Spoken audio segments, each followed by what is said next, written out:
성경 말씀은 로마서 16장 25절부터 마지막 27절까지 말씀입니다.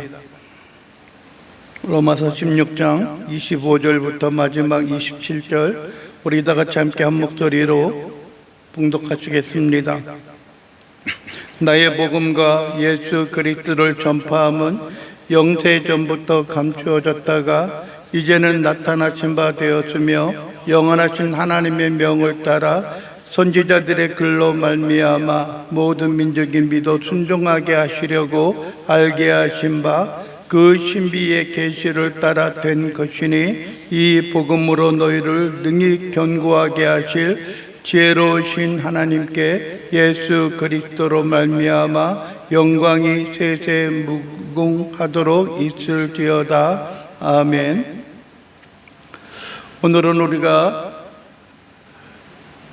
사도 바울이 로마 교인들을 향하는 마지막 인사, 또 마지막 그 성령에 대해서 우리가 한번 살펴보기를 원합니다.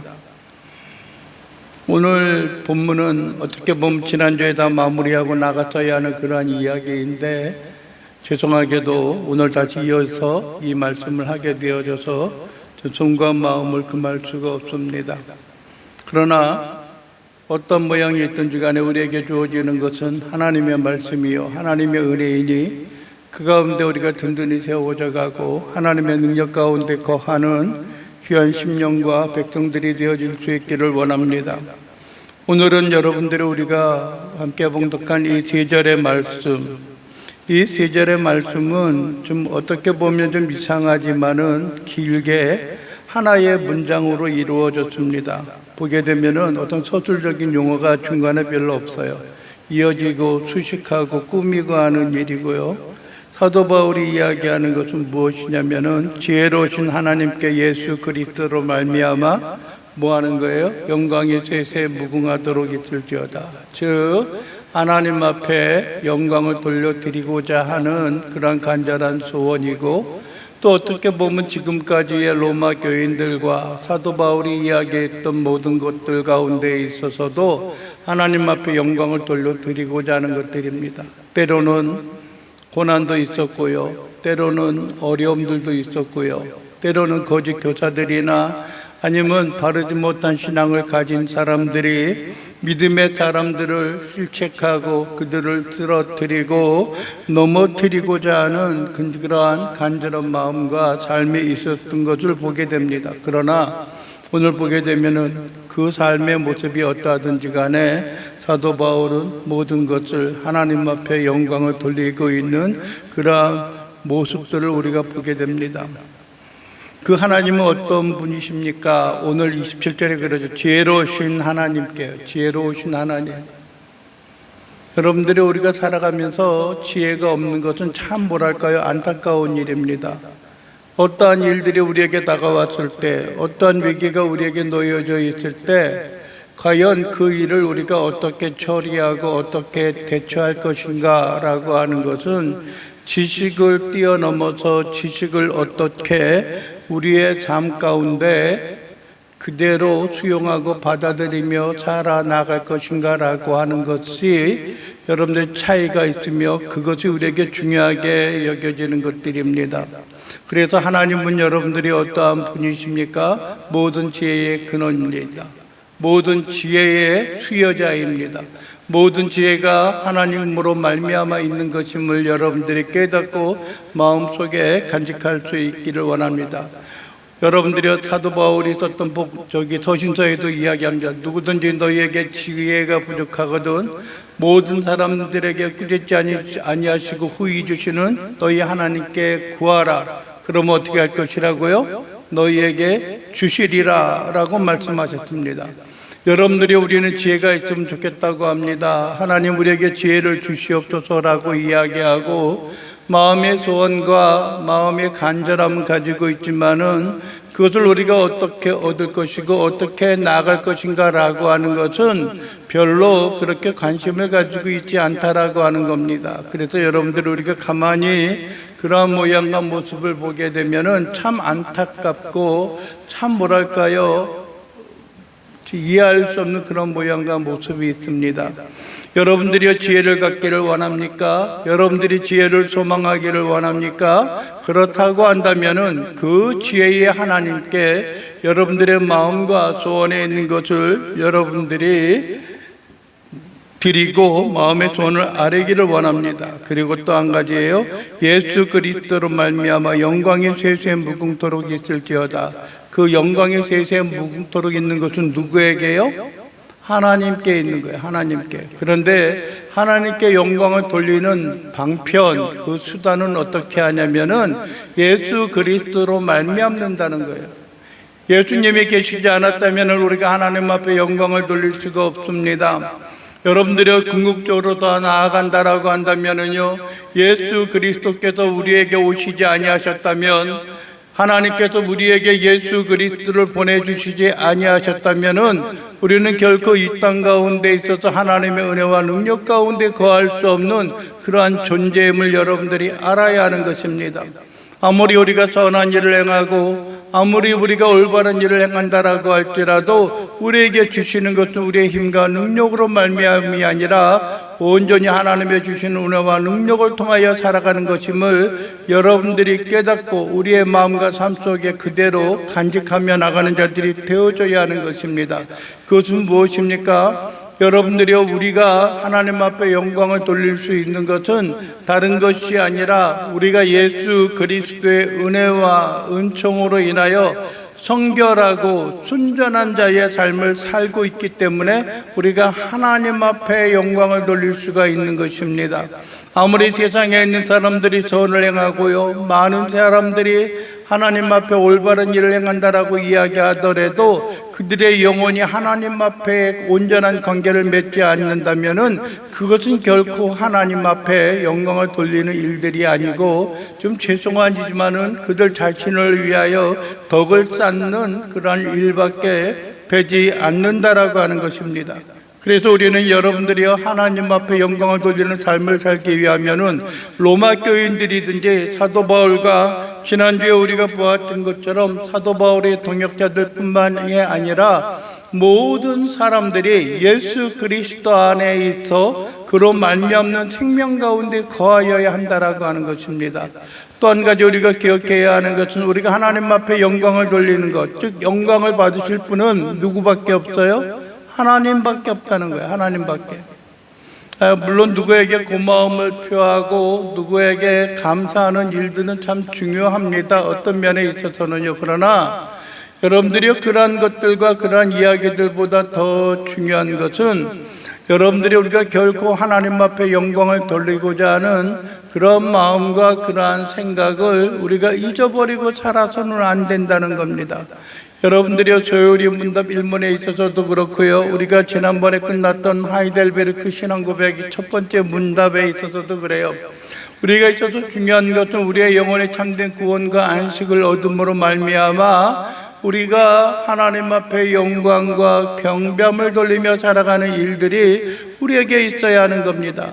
우리는 힘이 들고 고달픈 인생을 산다라고 할지라도 그 가운데 하나님 앞에 모든 걸 의뢰하고 주 앞에 모든 걸 신뢰함으로 나갈 수 있는 우리의 인생과 우리의 삶의 모습이 되어야 하기 때문에 그렇습니다. 그래서 여러분들이요, 우리가 앉으나 서나, 우리가 잘 때나 깨어 있을 때나, 우리가 예배를 드릴 때나, 가정에 들어갔을 때나, 사회에 있을 때나, 우리가 어디에 있을 때라도 우리가 온전히 하나님 앞에 영광 돌리고 하나님 앞에 예배하며 경배함으로 살아갈 수 있는, 하나님 앞에 영광을 돌리는 것이 우리의 인생의 최고의 목적이고 우리의 인생의 궁극적인 목적이 되어져야 하는 것입니다. 그래서 여러분들이 우리의 마음에 간절함으로 인하여 모든 걸 의리함으로 나갈 수 있는 귀한 주의 자녀요, 백성들이 되어질 수 있기를 원합니다. 또 한 가지는 여러분들이 우리가 기억해야 하는 것은 그 하나님은 어떻게 하냐면은 여러분들이 오늘 26절 중반에도 이야기하죠. 모든 민족이 믿어 순종하게 하시려고 알게 하신 바, 모든 민족이 믿어 순종하게 하는 거예요. 여기서 모든 민족이라고 하는 것은 궁극적인 것은 이 땅에 있는 모든 사람들에게 복음이 전파되어져야 하는 것입니다.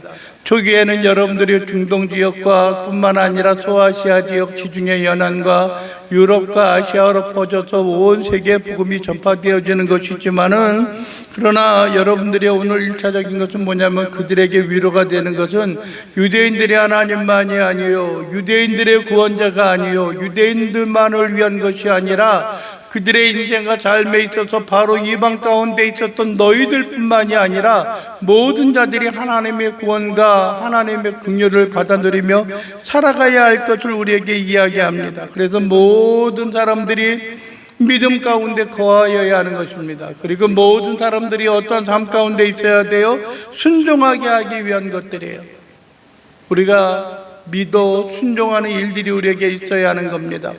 말씀의 지식을 많이 가지고 있는 건 물론 그건 없는 것보다 중요합니다. 그러나 더 중요한 것은 그 말씀에 대한 지식이 우리의 인생의 삶에 있어서 순종함으로 나아가는 것이고, 믿음으로 나아갈 때에 그 말씀의 능력과 권능이 우리의 삶을 지배하고 우리의 삶을 다스릴 수 있는 그러한 모양 가운데 하나입니다. 그런데 또 한 가지 우리에게 말씀하고 있는 게 있는데, 신비의 계시를 따라 되어졌다라는 겁니다. 신비의 계시, 신비라고 하는 것과, 여러분들이 죄송한 말씀이지만 계시라고 하는 것은 좀 다른 의미가 있습니다.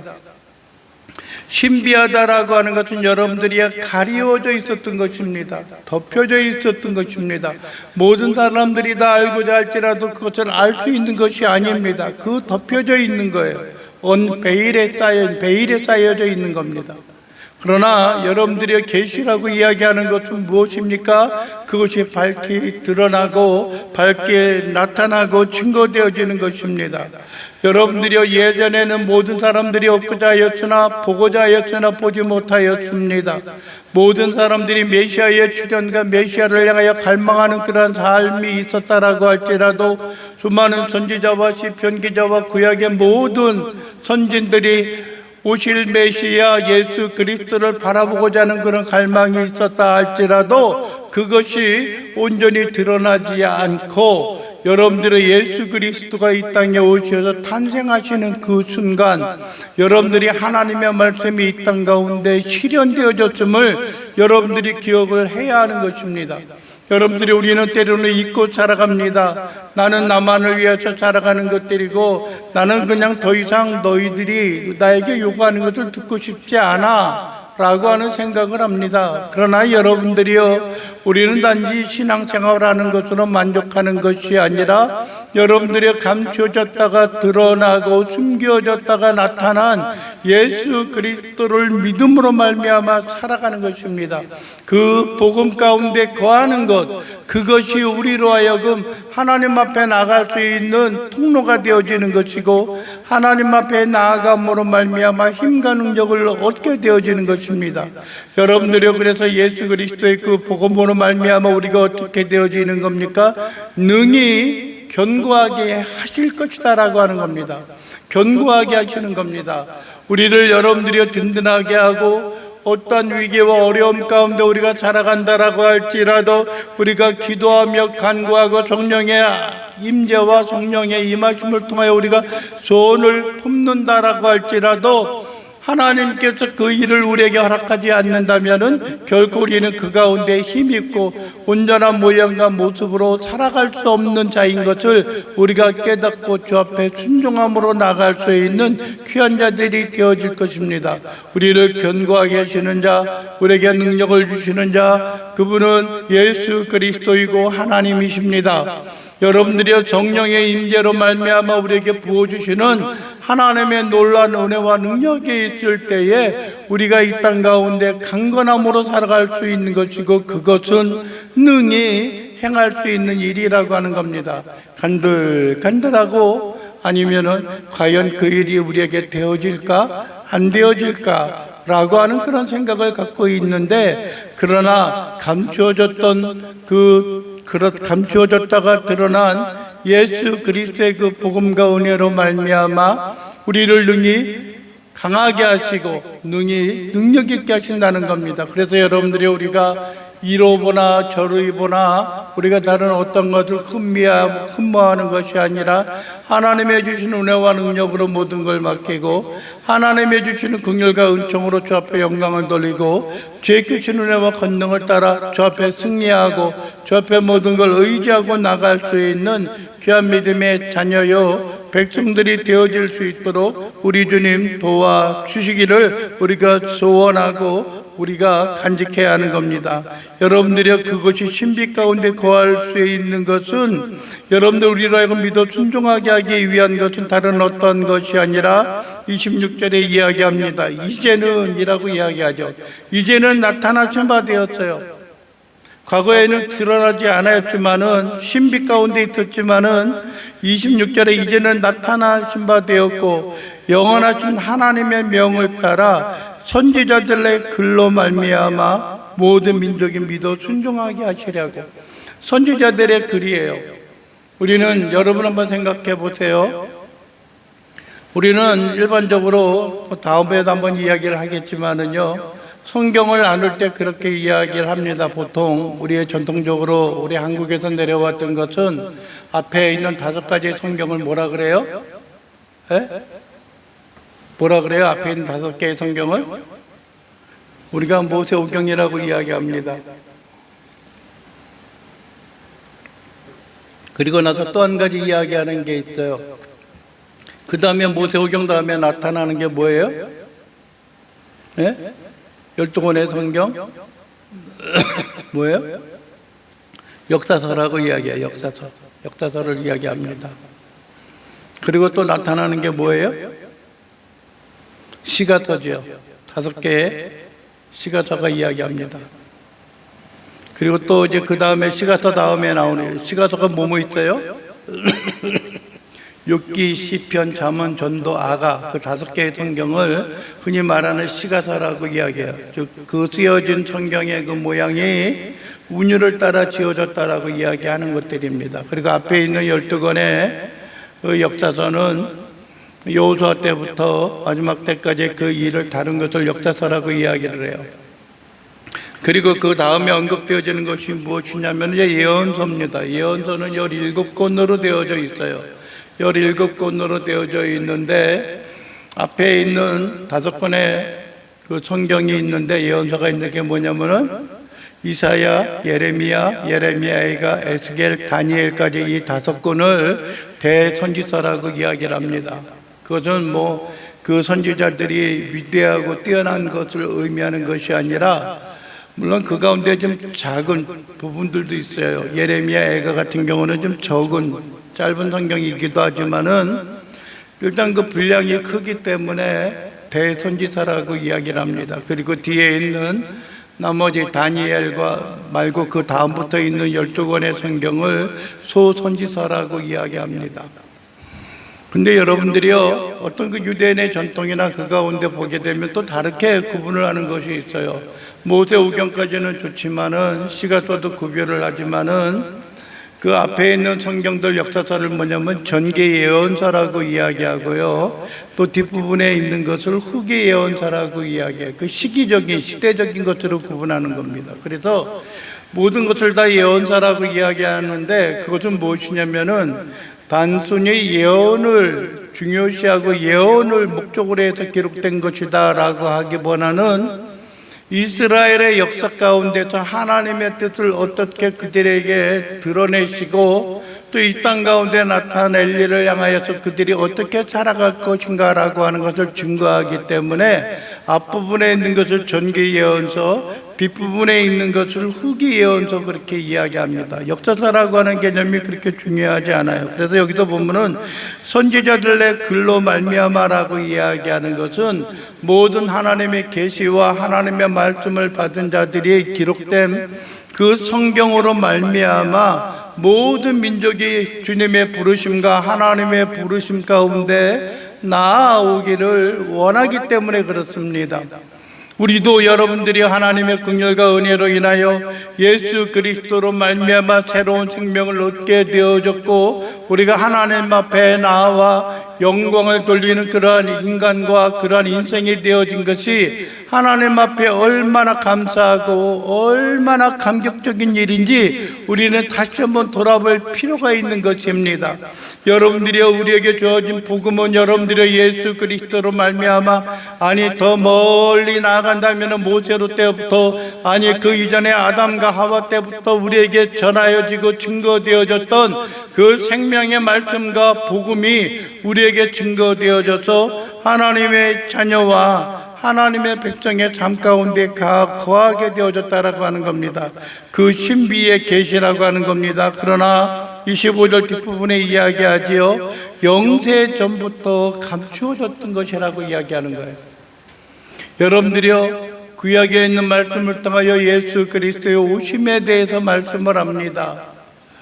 여러분들이 그러나 그것이 분명히 명확하게 드러나는 것이 아니라 희미하게 증거되어지고 희미하게 나타나서 하나님의 주신 은혜와 능력을 통하여 살아가게 하고 모든 것과 영광 가운데 거하게 되어지는 것입니다.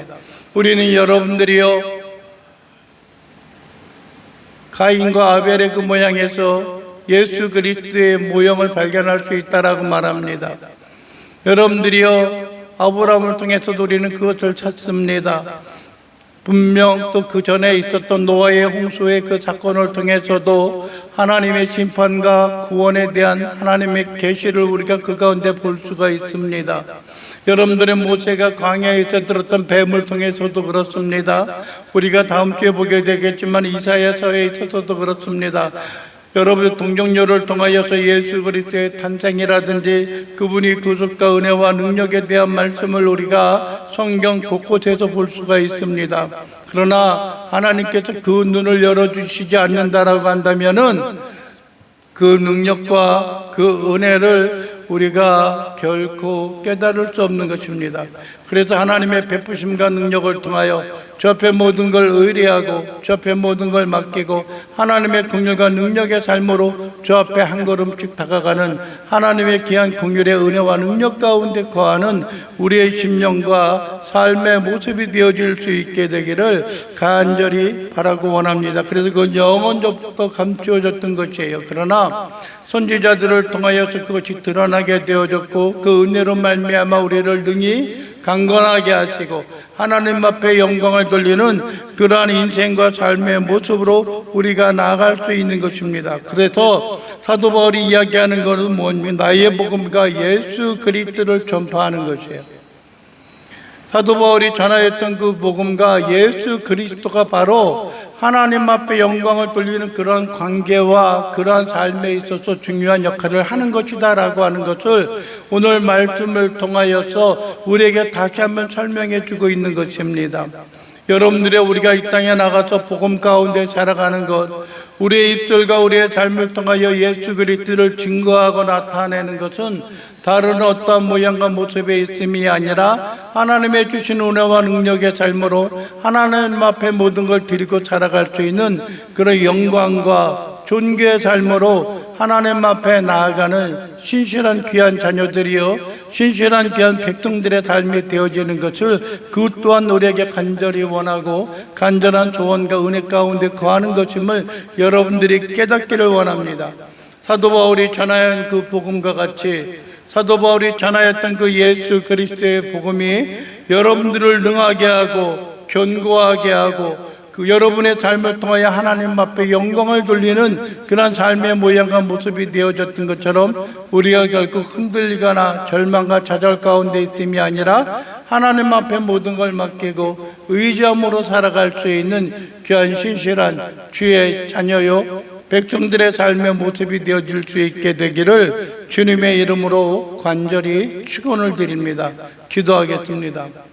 사랑과 자비가 풍성하신 우리 주 여호와 하나님 아버지, 오늘 이 시간도 우리가 바라고 소원하는 것은 하나님이 우리가 이 땅에 살아가는 것이 우리의 인생의 유익과 쾌락을 위함이 아니라 오직 하나님의 복음과 은혜와 능력 가운데 거하고 주의 자비하심과 능력을 통하여 모든 걸 의지하고 주 앞에 모든 걸 섬김으로 살아가게 하옵소서. 우리를 능하게 견고하게 하시고 우리의 인생과 삶의 순간순간을 통하여 하나님 앞에 영광과 경배함을 돌려드리는 귀한 자들, 귀한 백성들 될 수 있도록 우리 주님 도와주시옵소서. 예수 그리스도의 이름으로 기도하옵나이다. 아멘.